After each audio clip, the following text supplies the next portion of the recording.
Hello everyone, it's Riley, and today I have some exciting news and a brand new Kingdom Hearts theory.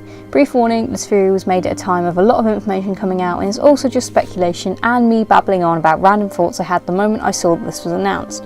Nothing is confirmed, so please take all of this with a pinch of salt. Now without further ado, let's get started with the information. Firstly, today's the day the 5th new union leader was announced and her name is Strelitzia. Also sorry if I pronounced that wrong. It's very early in the morning that I am doing all this. But let's keep going. Yes, it's a girl, equality and predictions that we made earlier are so far correct. But what does that mean for the story, and who is Strelitzia? Well, let's do some digging.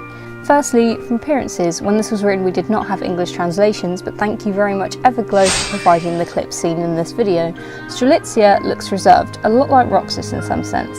She sees people but doesn't necessarily interact with them at first. She appears shy but highly intelligent. She seems to be an observer, a lot like someone else we know. She also seems to be highly aware of the player, despite us never actually seeing her. Also, from the clip we have seen so far of her, it appears that Ava is giving Strelitzia a book of prophecies, or potentially a journal of some kind, seeing as the book is green. Of course, this could be a link back to Ava's mission, finding new members of the Dandelions and later making them leaders. But of course, he selected them and wrote their names on a piece of paper, none other than, of course, the Master of Masters. I want to hand over the Book of Prophecies to just that one, and with this newest handover scene, could Strelitzia be the one that the Master of Masters was talking about? She does show references to Lucio and being in the background whilst the others are taking the spotlight. Could this also be a link to how her role will play out with the new union leaders?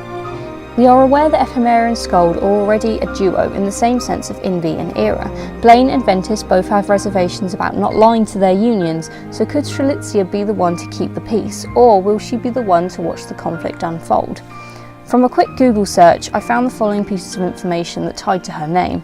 Firstly, the colours described orange petals and blue petals, because the name originates from our flower, tend to match her character design with her hair and eye colour. Secondly, the name meaning itself represents Bird of Paradise. Of course, this could be the obvious link of the union leaders going to a new world, trying to create a peaceful land for new Keyblade builders. Digging a little deeper into this, of course we find that there are 5 different types of the Birds of Paradise. A little too close to just ignore, surely, don't you think?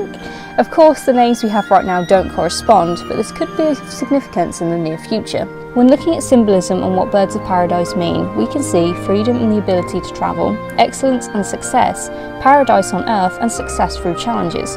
Of course, these are the ones that just stick out to me, but judging from Strelitzia's personality, could she have some sort of connection to the player than what it is making her out to be like? Will she really have the described type of personality once she is around the other union leaders? Could each union leader represent a Bird of Paradise perhaps? Or is Strelitzia's name going to have more symbolic appeal than what we think? From interviews with Nomura, we know the story is going to be incredibly different than the original tale of the union leaders, and the idea of reusing the idea of a traitor seems pretty unlikely at this point in time. However, the idea of trust and deception is still very much usable. It has always played a key role in the Kingdom Hearts series. With this being said, could Strelitzia be the one to encourage Ventus and Blaine to leave the group and find things out for themselves? This of course is a link back to my previous theory, which I will link in the description below. It's incredible news that we have received today, guys, and I hope you are more than excited to find out more news about Strelitzia than I am. If you like this video, guys, give it a big thumbs up, and I will see you in the next one.